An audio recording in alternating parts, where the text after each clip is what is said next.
Welcome to the Sicilian Secret Diet Plan podcast. Be well deliciously. Hello, and welcome from the Sicilian Secret Diet food tip. And today's food tip is going to be on oils. You know, how to choose an oil and what oils are better than others. Buongiorno. This is a beautiful day talking about oils. I think that the healthiest oil on earth is olive oil, extra virgin olive oil in particular. And that is my favorite and what I would recommend for everybody to choose on their daily diet. Of course, olive oils, it depends on where you buy them, how you buy them. The quality of good olive oil is important, and we'll talk a little bit more about how to choose the perfect olive oil. So one of the important points it's very sunny out here, so I'm going to put some sunglasses on. But one of the very important points of olive oil is the smoking point. This is the temperature at which the fats break down and they oxidize, and they can become harmful. So every oil has a different burning point, and the ones with the high burning point are good for cooking, you know, baking, sauteing, deep frying, and the ones with a low burning point or smoke point are better used raw, like on salads, dips, and dressings and that sort of thing. And olive oil is one of those intermediate oils.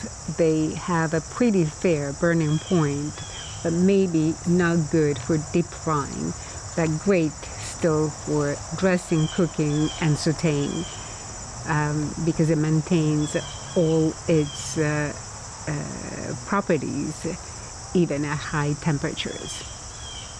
So one of the other issues in nutrition is the calorie density of oils. They're very calorie dense foods, but olive oil has been shown, as Sandra has talked about before, to actually help with weight management. Absolutely.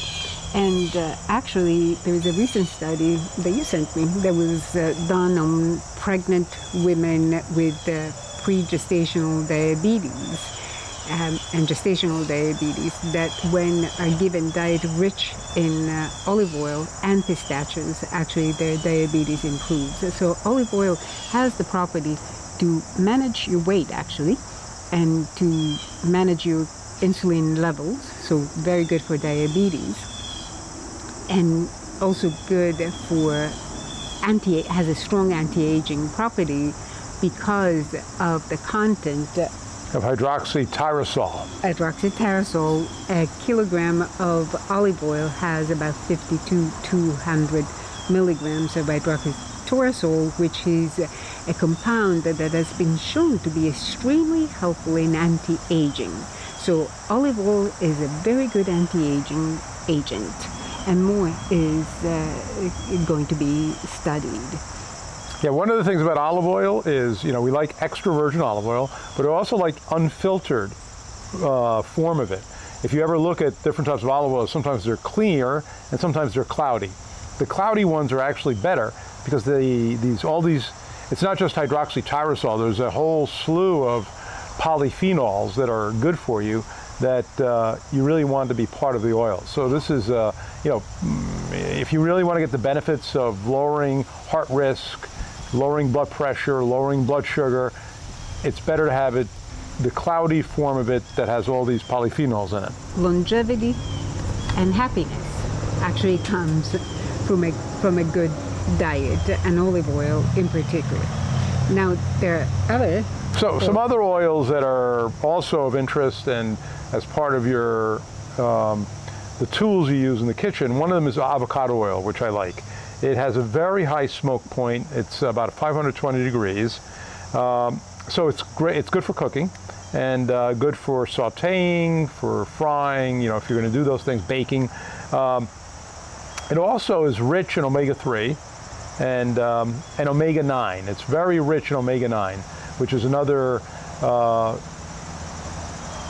substance that's good for health and good for reducing inflammation. And it can reduce actually the bad cholesterol, and the triglycerides and the blood sugar.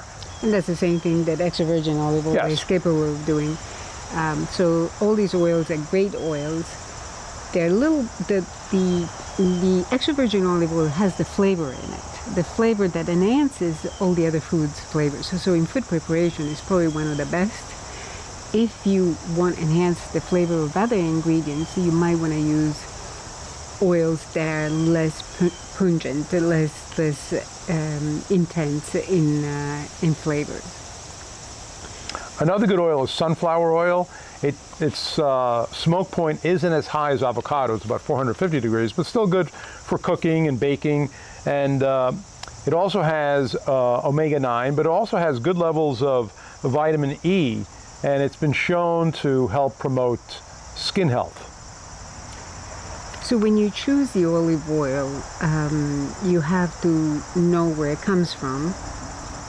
It has to have that darker color, has to be in a container that is dark to prevent the oxidation, and it doesn't have to be older than 18 to 24 months because otherwise oxidation happens and you start losing the good properties that the oil has. Now, a couple of other oils that are good for cooking are grapeseed oil and safflower oil. Grapeseed oil is about 450 degree smoke point, but safflower oil is about 510, so it's very good for cooking and deep frying or stir frying.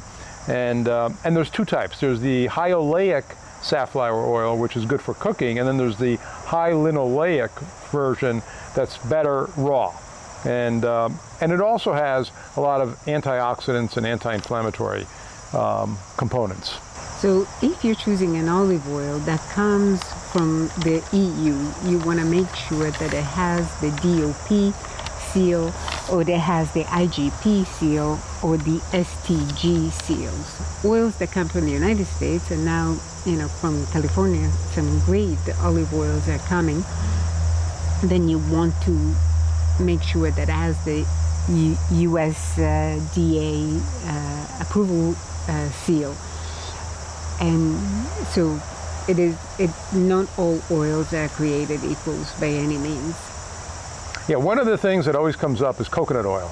And coconut oil, I'm a cardiologist, and from a cardiology standpoint, and the American Heart Association also recommends not using coconut oil. And the reason is that coconut oil, as opposed to other oils, is very high in saturated fats. Most oils have maybe 10% saturated fat. Coconut oil has 80% saturated fat. So you really don't want another source of saturated fats. Another question that comes up frequently from patients and others is coconut oil. Coconut oil is a special category because it's high in saturated fats. And as opposed to other oils, coconut oil has about 80% saturated fat, while other vegetable oils have maybe 10 to 20%. And so because of that, coconut oil can increase LDL, the bad cholesterol, versus other oils, especially the extra virgin olive oils, that actually decreases the LDL and increases the HDL, which is the good cholesterol. So that's the oils that you want to prefer choosing for your diet, for your health. Yeah, most of the other oils I mentioned, or we mentioned today, especially the olive oil, decreases LDL cholesterol, decreases triglycerides, which are risk factors for heart disease. And coconut oil actually does not do that. So, either use it in small quantities if you really love it, or don't use it. And the other problem with coconut oil is that the smoke point is moderately low, so it's not great for cooking.